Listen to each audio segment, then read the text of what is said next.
the U.S. Secretary of State Antony Blinken is speaking after wrapping up his third trip to the country. Let's take a listen. That includes through the additional assistance that we've worked with Congress and we're working with Congress now to provide for Israel's defense, as well as for urgent humanitarian needs in Gaza. This right to self-defense, indeed this obligation to self-defense, belongs to every nation. No country could or should tolerate the slaughter of innocents. You've heard me speak to some of the stories that Israelis have experienced on October 7th. Today,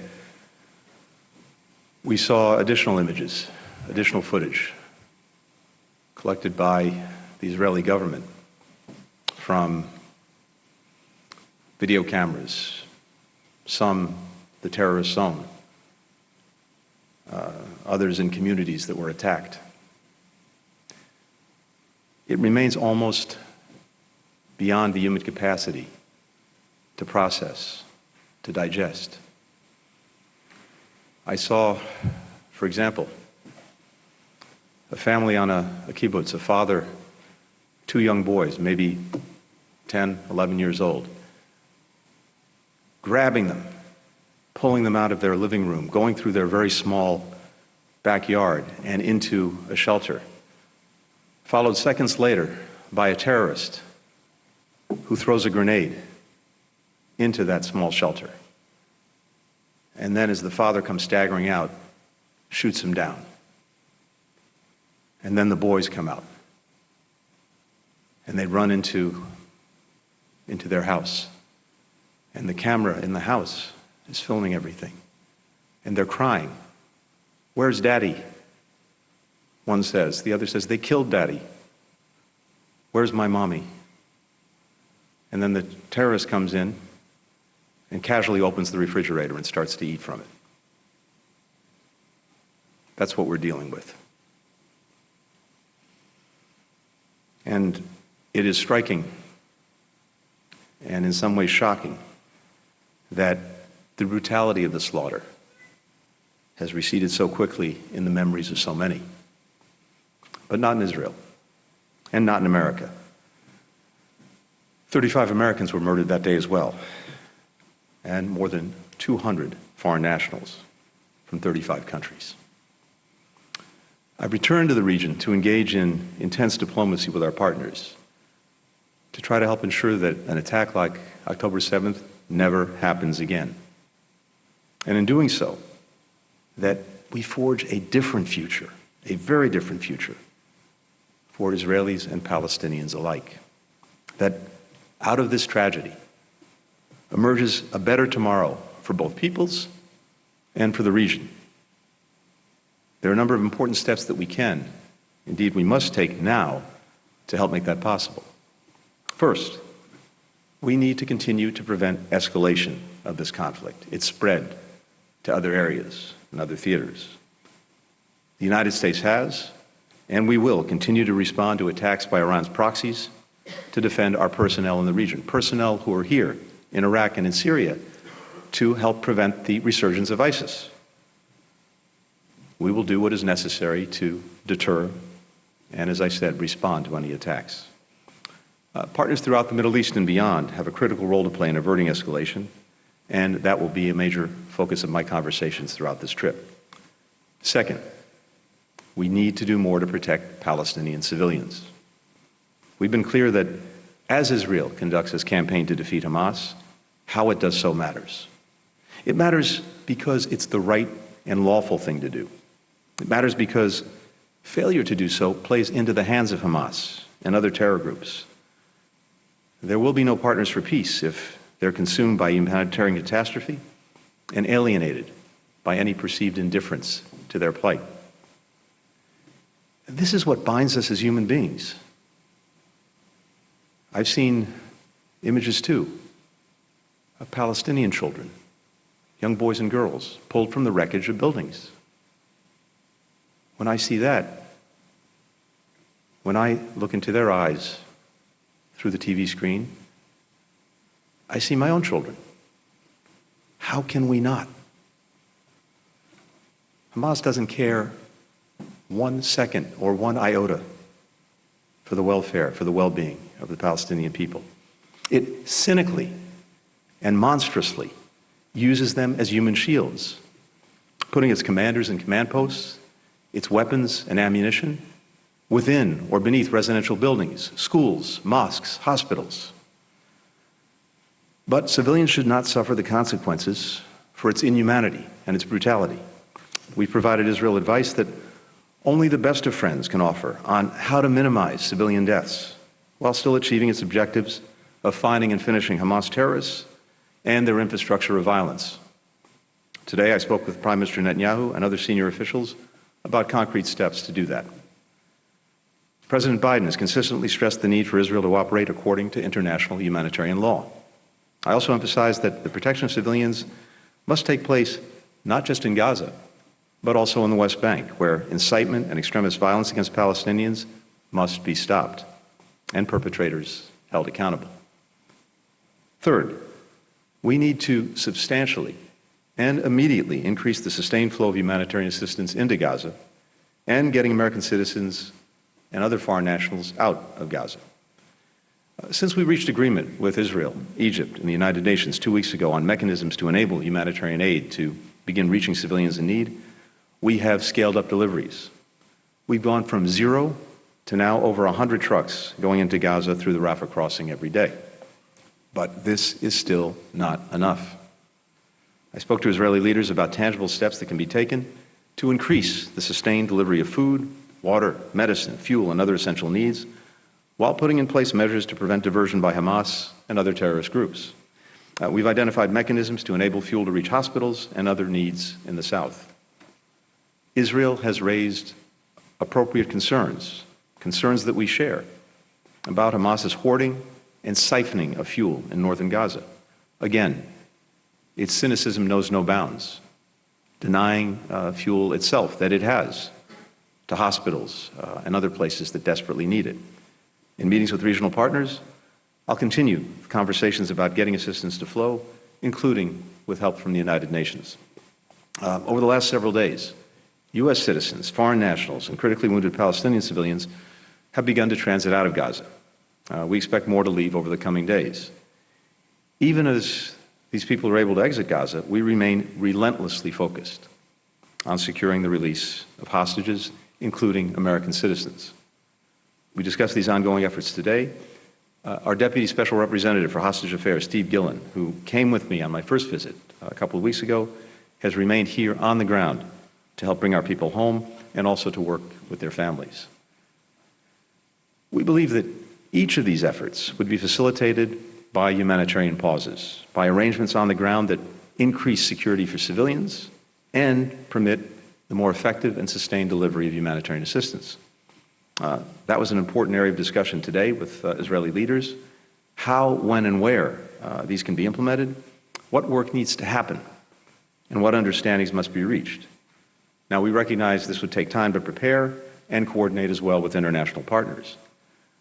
A number of legitimate questions were raised in our discussions today, including how to use any period of pause to maximize the flow of humanitarian assistance, how to connect a pause to the release of hostages, how to ensure that Hamas doesn't use these pauses or arrangements to its own advantage.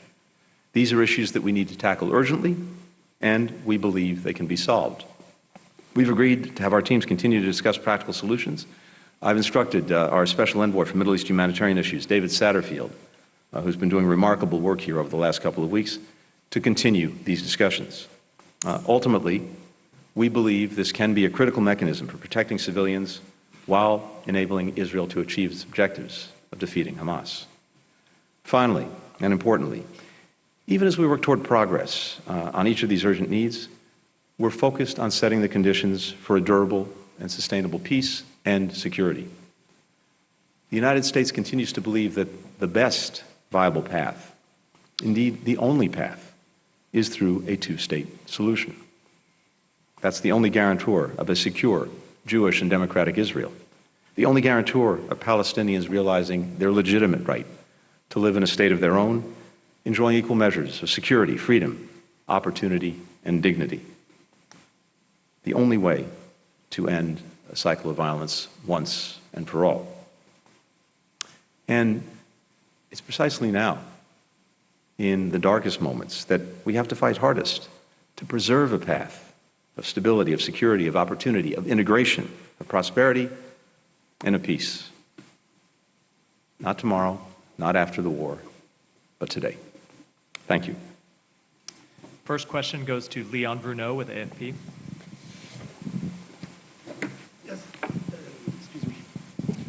Hi, Léon Bruneau, Agence France-Presse. Thank you for doing this, Mr. Secretary.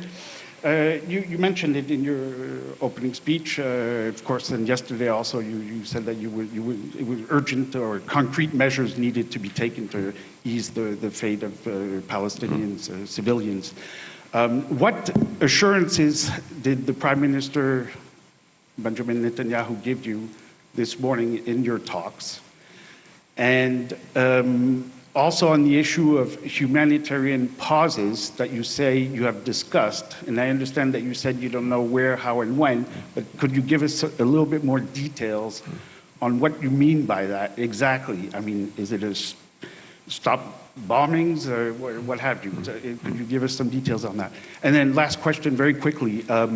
There was a strike yesterday on AFP's office in Gaza, where we have a continued live feed since the beginning of the conflict. Apparently a missile strike, there's serious damage to our office there. I'd like your thoughts on that, please. Great, Leon, thank you very much. A few things in response. First, when it comes overall to humanitarian assistance, the Israeli government is committed to providing that assistance, or enabling that assistance, more accurately, to get to people in Gaza. And as I said, just over the last 2 weeks, we've gone from nothing getting in through the Rafah Gate to now, I think just today, over 100 trucks.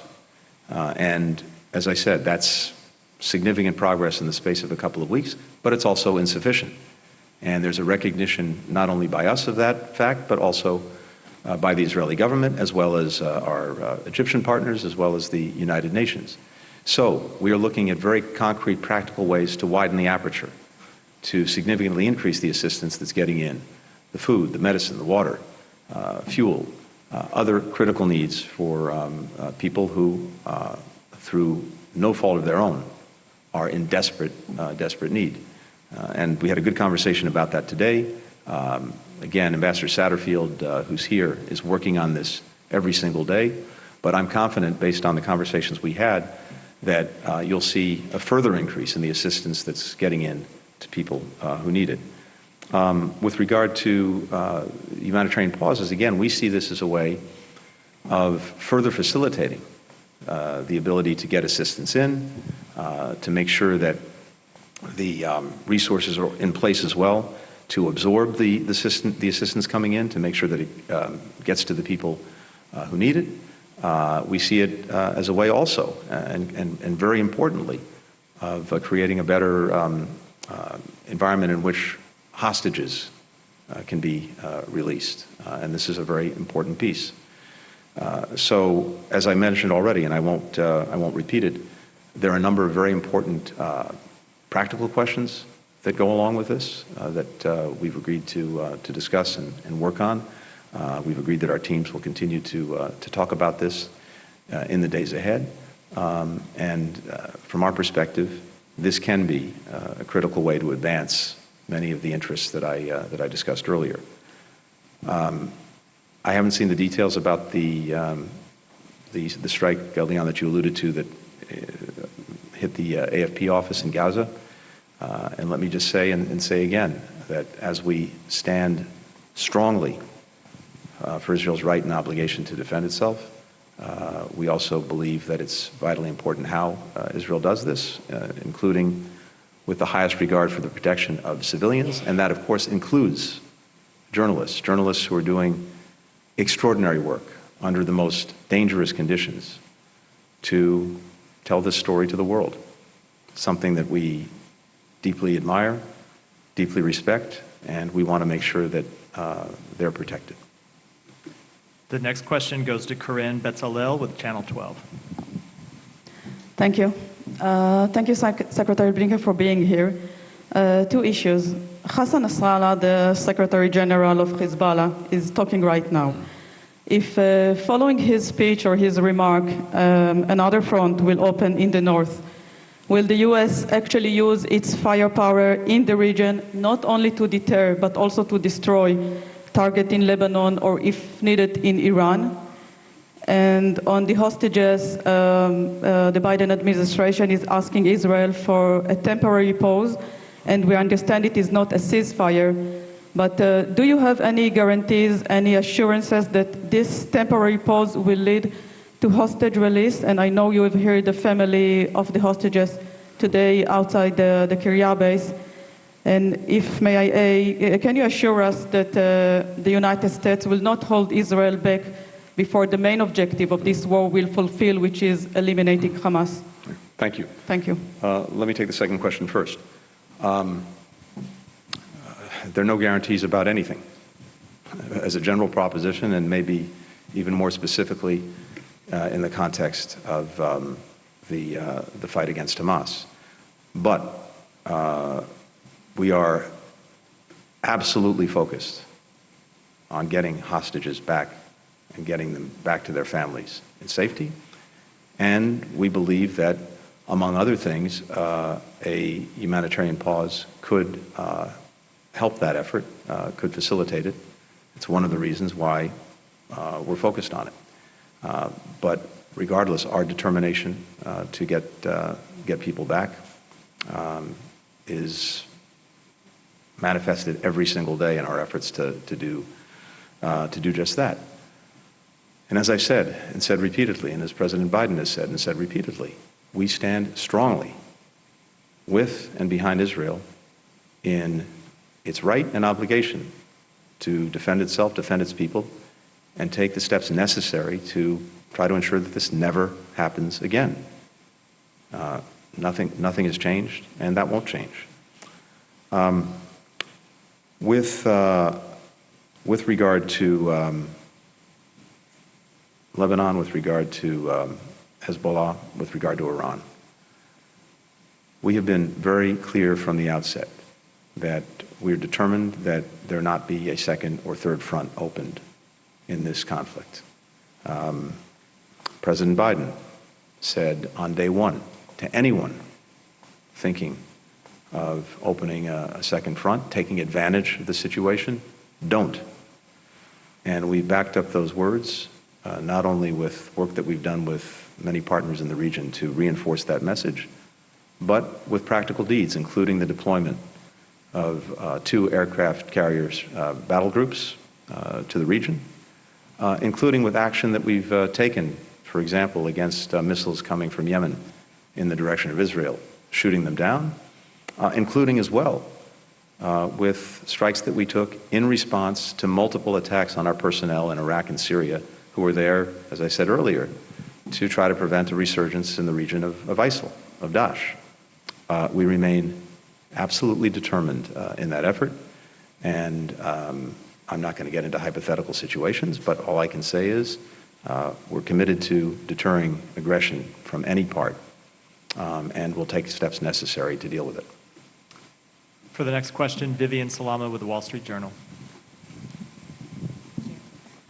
Mr. Secretary, thank you, as always, for bringing us along with you in your travels. Before we left D.C., you stressed that the U.S. was discussing with Israel the current conflict, and you added, we will also be focusing on the day after.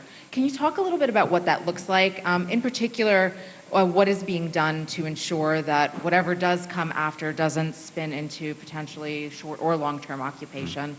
And also, are there discussions at all to create a multilateral force for Gaza? And if so, would the U.S. be willing to take part in something like that? Thank you. Thanks, Vivian. Here's what we know, and I think is agreed among everyone. There cannot and must not be a return to the pre-October 7th status quo. That's unacceptable. It's not tolerable for Israel. It shouldn't be acceptable or tolerable by anyone else. And that means that the idea of Hamas remaining responsible for governance, such as it was, and security, and posing an ongoing and enduring threat to Israel and its citizens is unacceptable. So that's one thing we know. We also know that Israel cannot reassume control and responsibility for Gaza. And it's important to note that Israel has made clear it has no intention or desire to do that. So within those parameters, we are and will continue to have discussions with partners throughout the region and well beyond about what should follow once Hamas is defeated. There are a number of possibilities, permutations, but it's really premature to get into any detail about that. As important is putting this into a bigger picture, a bigger vision of how we achieve enduring and lasting peace and security in the region. And as I said earlier, the United States is convinced, we have been for some time, and I think we're only reinforced in that conviction since October 7th, that the best path, maybe even the only path, as I said, is through two states for two peoples. Again, that is the only way to ensure lasting security for a Jewish and democratic Israel, the only way to ensure that the Palestinians achieve their legitimate aspirations for a state of their own. So I think it's important, as we're talking about all of this with every partner in the region, Israel, our Arab partners, and many others, as well as the broader international community, that we have that big frame in mind, and whatever we do, whatever is done, also helps to advance that. So that's how we're looking at it right now. Can I just press you, Mr. Secretary, because you're talking about the defeat of Hamas, and I'm wondering, for Hamas is not just a bunch of individuals, but probably an ideology as well, and especially with the intense bombardment that we're seeing in Gaza right now, the potential for extremism down the line is high. And so, when you say defeat Hamas, is that being factored in, and what are you doing then to address those issues as well? Yeah, Vivian, you're exactly right. This is about dealing with Hamas in terms of defeating it physically. That is making sure that it can't repeat what it did on October 7th. But it is also about defeating an idea, a perverted idea, but an idea that we have to combat with a better idea, with a better future, with a better vision for what that future can be, and demonstrating that we're committed to achieving that future, that vision. Because in the absence of that, even after Hamas, those who sing the siren song of nihilism will find open ears. So it's imperative in our judgment that not only is Hamas dealt with in a way that October 7th can never be repeated, but that we lay out a clear vision and a path to achieve that vision that gives people something to hope for, to buy into, to grab onto. And I believe that there is a broad and strong coalition throughout the region that wants to do exactly that. All of these countries are on one side of the equation. Who's on the other side of the equation? Hamas, Hezbollah, and Iran. So it's incumbent upon us, I think, not only to lay out that vision, but to be clear about the ways that we propose to achieve it. This is not flipping a light switch, needless to say, given how deep-rooted and enduring these problems are. But we have to address this, and we have to address it in concrete ways and with determination. Because again, it comes back to exactly what you said. We have to demonstrate that we have a better idea and a way to achieve it. For the final question, Muhannad Tutunji with BBC. Thank you, Mr. Secretary. First question, the whole world is looking to end this war. When will you ask Israel to stop it? And the next question, the wave of settler violence is increasing with unarmed Palestinians being killed daily. What is the United States doing to address increasing settler violence against Palestinians in the West Bank? Thank you. Thank you. With regard to the first part of the question, again, I'll repeat what I've said. We stand behind Israel's right and indeed obligation to defend itself and to do everything it can to make sure that October 7th never happens again. And we will continue to stand with Israel to achieve that.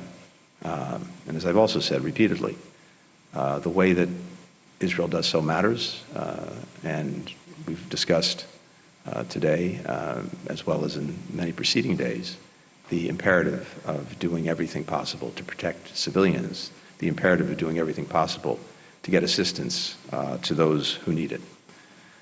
With regard to extremist violence that we're seeing in the West Bank, this is something that before October 7th was a real concern for the United States, and one that we repeatedly raised in our engagements with the Israeli government, and it's an acute concern right now. Look, I don't want to speak for the Israeli government. It's not appropriate, but I think it's fair to say that what I heard today was a clear commitment from the government to deal with extremist violence in the West Bank, to condemn it, to take action to prevent it, to take action against those who perpetrate it. So this is important, and we will be looking closely to ensure that our friends make good on that commitment. Thank you. Thank you very much. Thanks, everyone.